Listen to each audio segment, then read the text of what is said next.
We do it for a couple of reasons. One is the Berlinale has a very significant American root to it. The Marshall Plan actually was at the birth of the Berlinale. This is an element of the Marshall Plan. Secondly, movies are one of our biggest industries, and Americans love movies. So it's a natural for us. The Berlinale is a fantastic festival. Dieter Kostlik has done a fantastic job. And I'd say the other, so it's a big German-American thing, but the other element, which is becoming the case more and more each year, is this is a big international gathering. Not just Germans and Americans, obviously many Germans and Americans, but bringing in folks from the independent film community in particular from around the world. It's become a really special event for us. We had a couple of series of Marshall Plan movies a couple of years ago. Kind of retrospective of these very important films nobody knew in your country because it have been so-called propaganda films. But these have been very important films for Europe, for the creation of Europe after the Second World War. It was part of the re-education, and the Americans financed these films.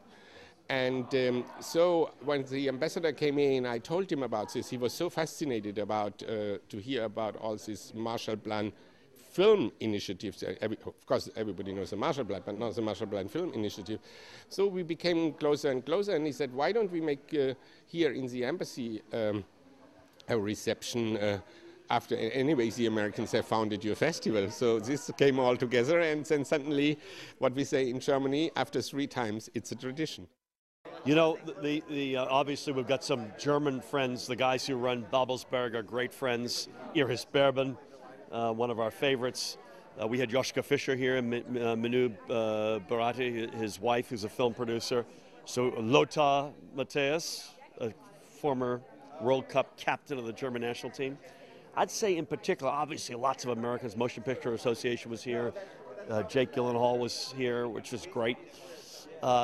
I would say the Iranian diaspora is particularly important to us, both who's here and who's not here. And I made a point of commenting about Jafar Panahi, who is not here again for the 2nd year, which we find deplorable and unacceptable. He was last year invited as a member of the jury. This year was invited as a participant. But the good news is there are lots of Iranian filmmakers with us today. Many of them, if not most, are long ago left Iran and live in Berlin or in Germany.